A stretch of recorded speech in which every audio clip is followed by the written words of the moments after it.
Hal itu disampaikan Menteri ISDM Bahlil Lahadalia saat bersilaturahmi dengan keluarga dan sanak saudaranya di Banda Baru, Jalan Transeram, Kecamatan Amahei, Kabupaten Maluku Tengah, Jumat kemarin. Selaku tokoh Maluku, Menteri Bahlil juga menyesalkan terjadinya konflik yang melanda sejumlah negeri bertetangga. Menurutnya, konflik hanya akan meninggalkan penderitaan serta penyesalan semata. Tidak ada yang diuntungkan dari sebuah konflik. Dengannya dibutuhkan peran aktif tokoh agama, tokoh masyarakat, serta tokoh pemuda dalam melerai berbagai permasalahan yang terjadi. Sekecil apapun masalahnya harus diselesaikan dengan adil, sehingga tidak memicu konflik baru di kemudian hari.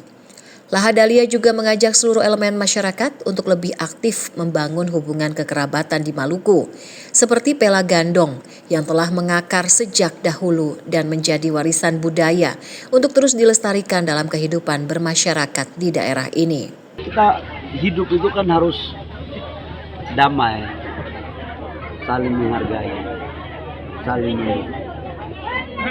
apa sebetulnya kalau konflik terus.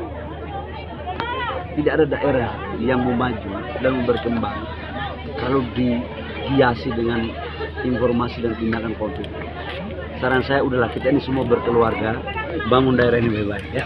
Dari Maluku Tengah, kontributor TVRI Fatahila Sia melaporkan.